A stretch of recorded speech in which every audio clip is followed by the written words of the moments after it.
Hey, if you're feeling sluggish, try changing when you eat, not what you eat.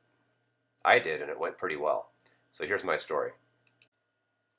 I'm 48 now, and for the past 15 years or so, I've been studying healthy aging with hopes to extend my health span, which is the period as I age, perhaps in my 60s, 70s, and 80s, where I want to delay the onset of various diseases and prolong the period where I'm healthy, pain-free, alert, and active. So these two Scientific American articles were what originally caught my attention, and they're excellent, and they helped me to understand that my goal is not to extend how long I live, it's to extend the period that I live well.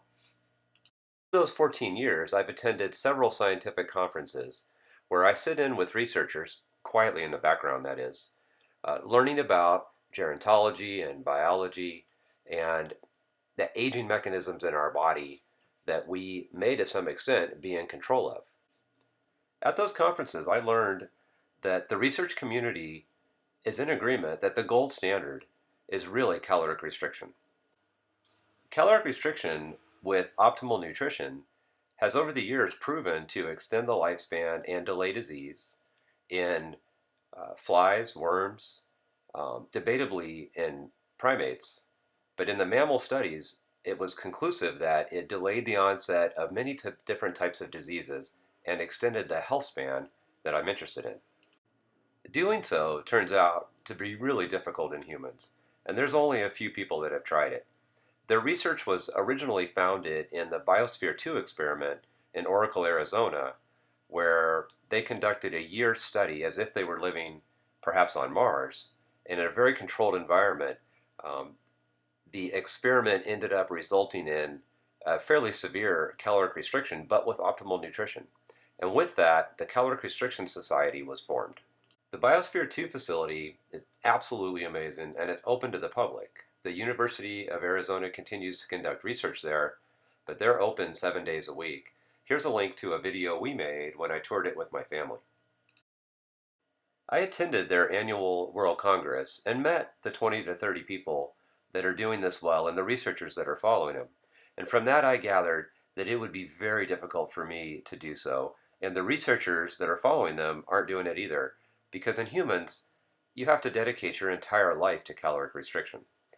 However, this time restricted feeding thing, it's much more doable. And perhaps a step towards caloric restriction. Well, let's dive right into my personal TRF study. So here's a look at the original research that I read. I was on a plane flight to the East Coast and I read it once. It took about 4 hours, and then I read it on the way back, another 4 hours. I don't recommend you do that. So here's a graphic that's easier for me to understand. So obese mice that were fed as much as they wanted any time of day, a high-fat diet, became morbidly obese. But interestingly, the mice that fasted for 12 to 16 hours a day were progressively fitter and less fat than their counterparts that ate all the time. Additionally, lean mice that were fed a high fat, high sugar diet as much as they wanted any time of the day became obese. That's not surprising, but what is surprising is that the time restricted mice stayed lean. So they ate a high fat, high sugar diet, but they fasted 12 to 16 hours every day, were lean. And then lean mice with a high fat diet in a 5 day, 2 day off time restricted feeding regime stayed lean. And that really got my attention because perhaps I could do this 5 days a week and then take the weekends off. I think that the mice that were in the time restricted feeding regime, the fasting regime, were eating less calories. But in reality, the mice chowed down. Nom, nom, nom, nom, nom. They just ate as much of that mouse chow as they could. So in the end, they ate roughly the same amount of calories as the other mice. So it was not a weight loss related to caloric restriction. I figured it'd be important to track this carefully. I have a body composition scale that tracks like body fat and muscle mass and water and bone density. And then I figured there are other things that I could probably draw out of it. So as a baseline, I was 5'10", 153 pounds, 47 years old. I've been gaining weight at a pound or two a year since I was 35, and so that 153 is high for me. My body fat was 9.1%. I had some lipid panels from the endocrinologist. I'm trim and fit, a short distance triathlete. I've been active fit over my lifetime with a moderate diet. There's nothing extreme about it. I don't eat really well, but I am a non smoker, no drinking. The studies suggested that there were a lot of potential benefits that might be transferable to humans. What I took away was that I might lose some body fat, sleep better, there could be an increase in insulin sensitivity, which I know is important, and that it may upregulate genes that enable reparative mechanisms at night. Through the research over the years, I know that our bodies do amazing things at night, and the more of that we can get, the better. And it seemed pretty obvious that there's a chance that it would better metabolize my relatively high fat, high salt, high sugar diet, and there may be some benefits to my sporting performance. So, over the 6 months that I did this TRF study, the overall result was that I fasted 15 to 16 hours a day on average, which I later learned is relatively extreme. And that means that my feeding window was 8 to 9 hours, and that's a pretty compressed window. So I ate generally around 6, 11, and 3 to 4, and that is not normal times to eat. It was difficult. But I was very regimented about it in that if I failed to eat between 3 and 4, I skipped that meal. And if I worked out in the afternoon, either rode a bike or lifted weights or jogged, I would not eat. So while the rodent studies suggested a 5 day on, 2 day off was effective, I was more diligent than that. I was 6 days on. Sometimes I'd go 2 weeks without missing a window. And when I did miss, it would drop from a 16-hour fasting to a 13 or 14-hour fasting window, which which is very aggressive. The rodent studies suggested a lot of benefit at 12 to 14 hours of fasting.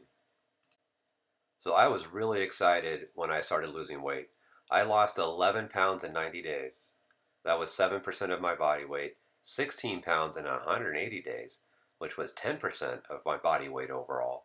A lot of this turned out to be visceral fat, the marble in our muscles around my trunk and my arms and legs and face. The fat started to melt away. The last place it went out was from my belly, which is kind of disappointing because it makes for a funky shape as everything else trims up. I also learned that I was losing a little bit of muscle mass. And so I lost a couple pounds of muscle, and towards the end of it, when I had lost those 16 pounds, I think I lost about 4 pounds of muscle, and a lot of that was in my legs, so it was actually hard to see the muscle disappearing. Now, these body composition scales measure body fat, but they're very sensitive to when you take your weight measurement. In the morning, when you're a bit dehydrated, it registers your body fat is very low, and in the evening, it registers, I think, more consistently and truly after you've had a meal and you've drank something. So I tried to eliminate variability from this and look at trends. And so I took a lot of samples, but it reduced from 9% to 6% body fat in 90 days and then stayed roughly the same through the 180 days. But my belt size was reduced from 32 inch to 28 inch, and 28 inch is what I wore in college. So I had to buy all new pants. That was really exciting. So I've got some skinny jeans. They're a little tight right now, but I got them. I tried to understand to what extent I was metabolizing fat better. And so I had a baseline lipid panel from middle of July 2014 and was able to convince my endocrinologist to do a few of these because she thought this study was interesting. And so we have 3 active lipid panels during the time restricted feeding study. And so what's interesting coming out of it is my overall total cholesterol stayed about the same, which is a bit high. I was hoping for better than that. My triglycerides count went down significantly. And so you'll see that on the fourth line down. The HDL, good cholesterol, went up. So I think that's a positive. The LDL stayed about flat. So I don't understand these pieces. I leave that for Sachin and the team. I'm a little hesitant to put this picture in here, but I had to go for it because it seems really significant. So on the right, the before picture is December 14, just a couple weeks. I finished a small triathlon before I started the TRF study. And then on the right is 4 months in. Now, I was working out in the gym and was pretty diligent about it, and I'll share more details of that in a little bit. Um, but the benefits that I realized were I definitely reduced the visceral fat, which encouraged me to work out harder and to maintain the diet. I slept better. In the morning, you feel amazing. After 16 hours of fasting, I'm alert, I have high energy, I feel good. I feel like there's a couple hours a night more where my body is doing those reparative things. I almost felt like I was recapturing some of my youth. So perhaps better synchronizing your metabolism with your circadian rhythm is really important. I can't say to the extent that I really better metabolize fat, but I have to think so because I changed my body composition significantly. I can't speak to if it increased my insulin sensitivity or if it really upregulated genes that enable the reparative mechanisms at night. There's suggestion that there is the possibility of reduced cardiac aging, retarding the aging of the heart, and an improved microbiome in the gut. My gut did feel good, but the one that was very exciting and provided a cascading benefit was that I had increased endurance both when I was swimming and running and riding. I was doing all of those longer and faster. And the big surprise was that I had a marked reduction in exercise induced arrhythmia and tachycardia. I have a heart condition that's been slowing me down over the years. I used to do Olympic triathlons, which are twice the distance of a sprint triathlon. And when I was on the bike going uphill, and sometimes in the water, in the ocean, the cold ocean, my heart would race, and it would race up to 250 to 300 beats per minute. And so I wasn't getting enough oxygen, and I would just about pass out. Um, Through the TRF study that I've done, my increased endurance has allowed me to train more, and I have not had any significant incidents with arrhythmia or tachycardia. The end result is that I was able to do a Olympic triathlon at Edwards Air Force Base with my son who did the sprint, and that was a wonderful experience. The rodent studies that Sachin and team did, they suggested a increase in cardio performance in the mice, and it was proportional to how long they were fasting. So the 14 to 16 hour fasting mice set, that cohort was performing better than the 12-hour fasting, both on the treadmill and on the rotorod. And then in March of 15, Sachin and team published a study that demonstrated a attenuation of age-related cardiac decline in Drosophila. And so he showed me a video of flies at 7 weeks and 5 weeks, and the heart degradation of a fly is really well known in the model of fly that they had. And so it was amazing. You could see the arrhythmia in the aging heart of a pumping Drosophila fly's cardiovascular system, and you could see the arrhythmias. And the TRF fly was demonstrating less arrhythmia. In fact, the heart looked like it was 2 weeks younger. So for athletes, I think it would be really interesting for some other folks to try a 90 or 120 day, 14 to 16 hour time restricted feeding regime and see what kind of results that you're able to get. I would suspect that if you're training and eating in the evenings, either because of work or you train hard in the afternoon and then you come home and eat, that there would be a big pickup. You would be able to burn some of that fat that's accumulated over the years. And for a strong athlete, it could be really cascading in the way that the benefit feeds on itself. And so you may be able to run or ride or swim harder and longer, and that training is good for you overall. But the big deal is don't train and then come home and eat. That's the one that's packing on fat in the evening. At least that was my experience. So what's it like? How hard is it? It's tough. It's a lot of work and it's a major change. Eating around 6, 11, and 3 is odd. It totally conflicts with work schedules and with the family eating rhythm. Date nights with my wife were kind of funky in that there was no meal to anchor the evening, and so we had to change what we were doing when we went out on date nights. By the way, she also has done this for close to a year and is getting similar results. She looks amazing. I found that it's hard to eat that third meal in the day though. I'm not really hungry after eating a big breakfast and a medium-sized lunch. I have to force myself to eat at 3, otherwise I'll get hangry. I'll get angry hungry after 7 p.m. if I don't eat around 3. So I have to eat something kind of small. So in my case, there is perhaps some caloric restriction. It's not intentional, but it just happens because you can't eat 3 big meals in 8 hours.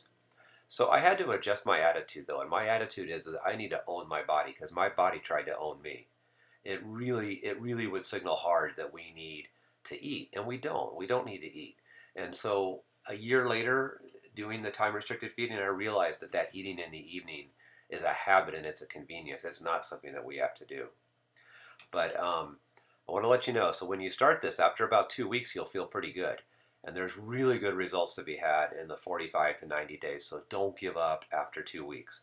It really takes 45 to 90 days to make the changes and see the results. I had some friends that tried this and they all got immediate results and they all backed out within about 2 weeks. So I guess it was kind of unique that I was able to go that long.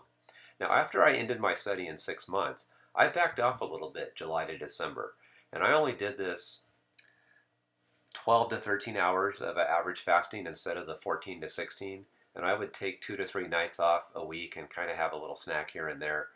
Um, and you know what? I started packing the weight back on. And so it's very easy to fall off the wagon. And then I also learned that I was rationalizing my diet a little bit and that I felt like I would metabolize the fat better, and I was, but I was eating a little worse because I said, you know what, I could probably eat anything now. That's not a good idea, so don't do that. So Sachin set me straight, and he suggested that we need to eat well and enjoy all of the benefits that come from healthy eating. And so don't eat worse because you can on TRF. I documented everything pretty well, and I thought, you know what? The next step for Sachin and team is that they're probably going to start doing some human studies.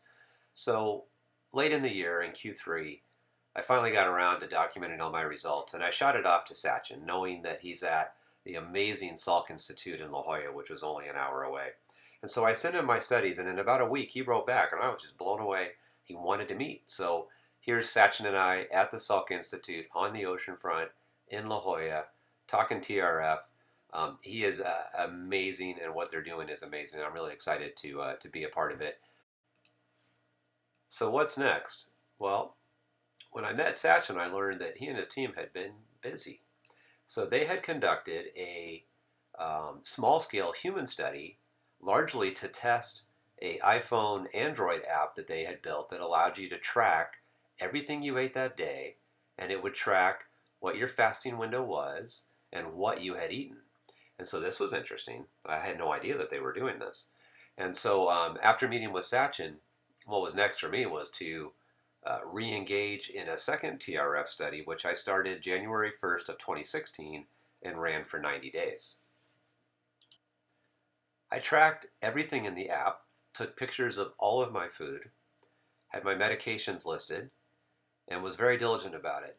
And I fasted for a 14 to 16 hour window, and my weight had gone back up to about 144 pounds.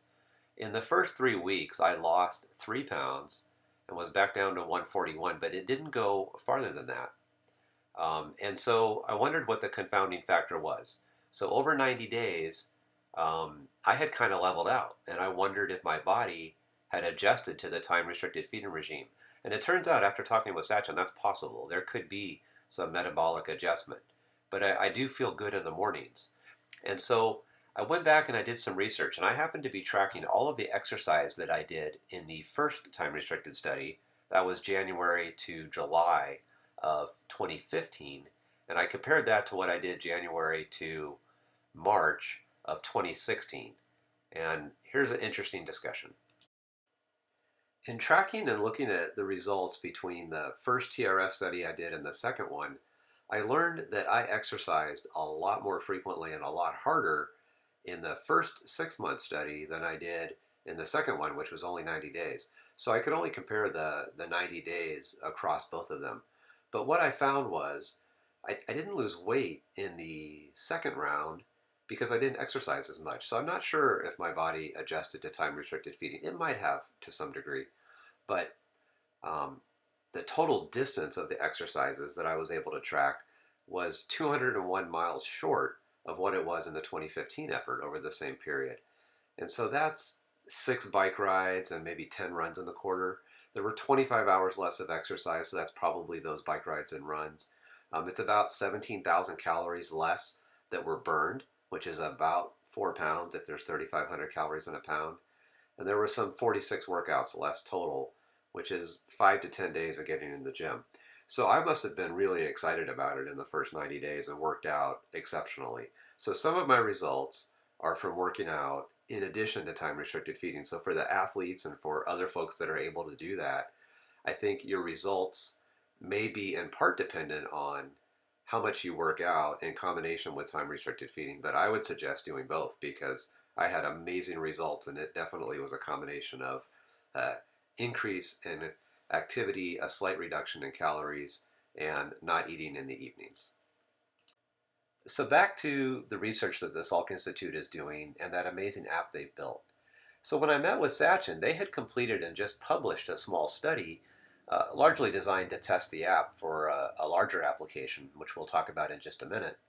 But they recruited 8 individuals who were moderately overweight and had a greater than 14-hour feeding window. And so they were eating kind of like the general population, and they wanted to put them in a 16-week pilot intervention. And so, with that group, after 3 weeks of creating a baseline, where those individuals recorded everything that they did in the app, everything they ate, and when they fasted, and all of their medications, so then they asked them to self-restrict to a 10 to 12 hour feeding window, which would be 12 to 14 hours of fasting. And so the results of that were pretty interesting. On average, they were able to reduce their feeding window by 4.5 hours, which is really significant. And they lost about 7 pounds on average for each of the individuals in that 16 weeks. And the benefits that they realized persisted for, as far as they can tell, most of a year. So this early study is showing positive results similar to what I was doing, but maybe not with the exercise regime. And there was, I think it observed moderate caloric reduction because they too had trouble eating everything in a 10-hour window or an 8-hour window. This is interesting to me in a bigger way.